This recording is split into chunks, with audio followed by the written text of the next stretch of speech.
गामदी साहब भी हमारे साथ लाइन पे थे और फरजाना बारी साहिबा भी हमारे साथ लाइन पे हैं। फरजाना जी, आप क्या कहेंगे अपना मिस्यार के ऊपर बेसिकली? मुझे जरा सी इजाजत जी, बिस्मिल्लाह बिस्मिल्लाह पे आने वाली जी।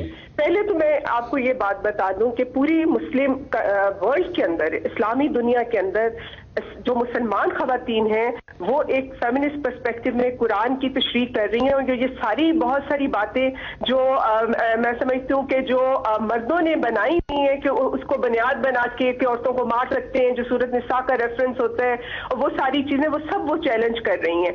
दूसरी बात जो आप जो बात करें, देखिए टेम्पररी मैरिज का जो तस्वुर है, अच्छा ये कहाँ पे कुरान के अंदर है? ये कुरान के अंदर तो टेम्पररी मैरिज का कोई तस्वीर नहीं है।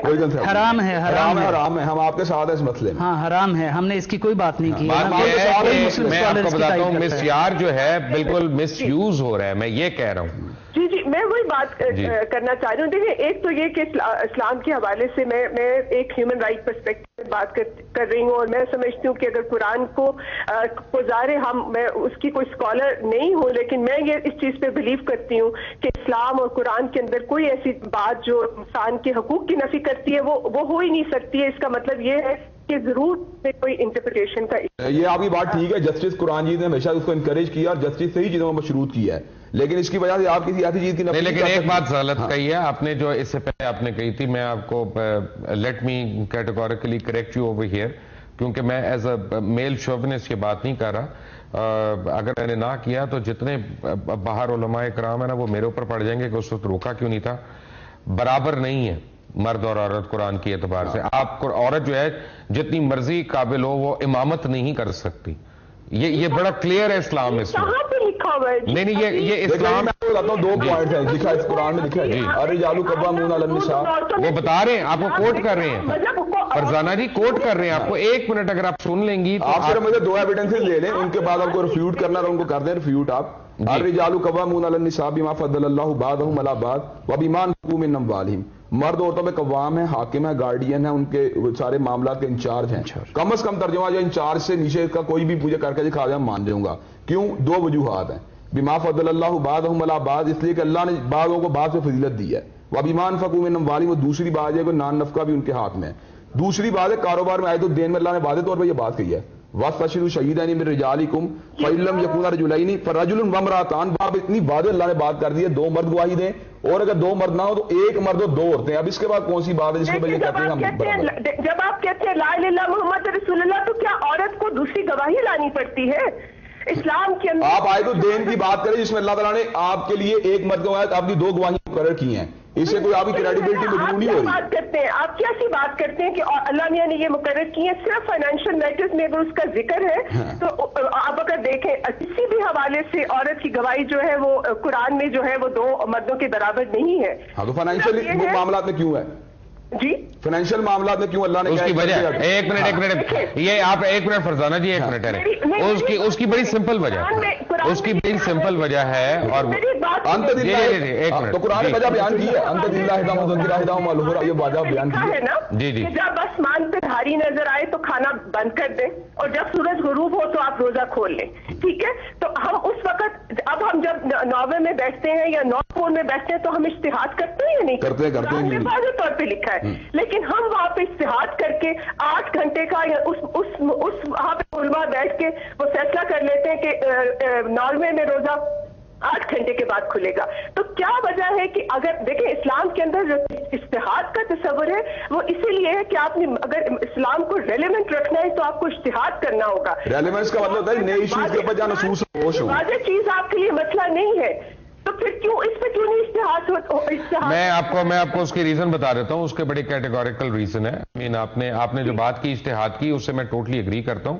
इज्तिहाद तो हर स्टेज पे हर लेवल पे होना चाहिए, लेकिन फाइनेंशियल मैटर्स में इसलिए नहीं साहब, क्योंकि औरत अपने बाप की जायदाद में भी शरीक है, उसमें भी हिस्सा ले रही है, और अपने मियां की जायदाद में हिस्सा ले रही है। अल्लाह ताला की याददाश्त पे पूरी तरह इत्मीनान नहीं किया। अल्लाह ने बनाया, हमने तो नहीं बनाया औरत को। ہماری بھی ماں ہے, ہماری بیٹی ہے, یہ کس کی بات ہے؟ معذرت کے ساتھ اللہ نے تو سورہ شعراء بھی نازل کی ہے, قرآن مجید کے اندر ہی ہے, جو شاعروں کے متعلق کہا ہے وہ ہمارے سامنے ہے. لیکن جتنے علماء حضرات ہیں بڑے شوق سے علامہ اقبال کو بالکل کرتے رہتے ہیں. علامہ اقبال کی شاعری صحیح سمجھتا ہوں. یہ بھی بتاؤں, میں نے کہا آپ کو یہ کریکٹ نہیں تھا کیا, حضور صلی اللہ علیہ وسلم نے باقاعدہ طور پر شعراء کی 2 کیٹیگریز بنائی ہیں. رائٹ, مجھے چلتے آپ تینوں سے ایک سوال پوچھنا ہے کہ کیا مسیار میرج جس کو لوگوں نے سعودی عربیہ میں, بحرین میں اور ایجپٹ میں ایک میں کیا کہوں گا چھوٹ اس کی لے لی ہے, اس کے اندر آ کے انہوں نے اس کو مے بی مس یوز کرنا شروع کر دیا ہے, آپ کے نظر میں اس کی گنجائش ہے؟ میں اگر تو آپ نے مس یوز کی بات کیا, نکاح بلا ولی سب سے زیادہ مس یوز ہمارے پاکستان میں ہو رہا ہے. نکاح بلا ولی کے مس یوز ہونے کا کوئی شک, کورٹ میرج ہے نا, کورٹ میرج ہمارے ملک میں جتنی مس یوز ہو رہی ہے. اب کورٹ میرج کی حمایت میں علماء کا پورا طبقہ موجود ہے, اس کے اوپر تو آپ رولنگ دیتے ہیں. آپ اس بات کے اوپر رولنگ دے رہے ہیں جس میں بقایا طور پہ عورت اپنی مرضی سے اپنے بعد حقوق سے دستبردار ہو رہی ہے, جس کا تصور حضور صلی اللہ علیہ وسلم کی زندگی حیات طیبہ اتنا واضح ہے کہ ابن مسعود کی بیوی آپ کو چل کے آ رہی ہے اور مسئلہ پوچھ رہی ہے, حضور صلی اللہ علیہ وسلم اس کو زکوٰۃ کے لیے سب سے پہلے اس کے خامن کو پریفر کرنے کا حکم دے رہے ہیں. آپ کو پتہ ہے علامہ صاحب, یعنی مسیار جو ہے آپ کرسچن یا جو عورت سے نہیں کر سکتے, جبکہ نکاح آپ دونوں سے کر سکتے ہیں. یہ مجھے اس کی اتنی وہ آگے نہیں پتا کہ آف شوٹس اس کی کیا ہیں. میں یہ سمجھتا ہوں کرسچن اور اس کا مطلب ہے کہ یہ آج کی اختراع ہے نا. نہیں, اصل بات یہ نہیں ہے. یہ آپ نے پہلے کہا نا, میں قرون علماء کے نظائر موجود ہیں.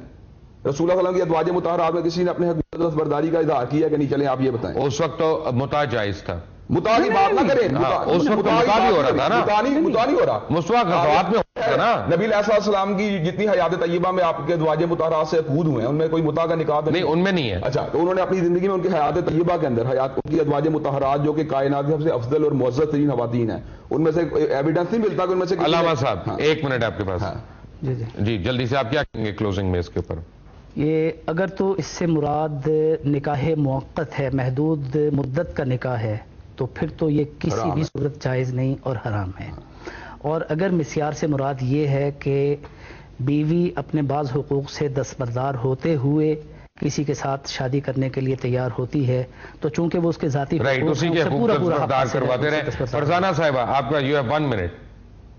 جی, دیکھیں میں سمجھتی ہوں کہ یہ ٹیمپرری میرجز تو بالکل ٹوٹل وائلیشن آف رائٹس, یہ ہیومن رائٹس ہیں, ویمنز رائٹس ہیں, اور اگر کوئی اس کو اسلام کے نام سے جسٹیفائی کرتا ہے تو میں سمجھتی ہوں وہ اسلام کے ساتھ کوئی جو ہے وہ اچھا نہیں کر رہا, کیونکہ یہ تو جس میں رائٹس ہی نہیں ہے عورت کے, اور آپ نہ بچوں کے کوئی رائٹس ہیں.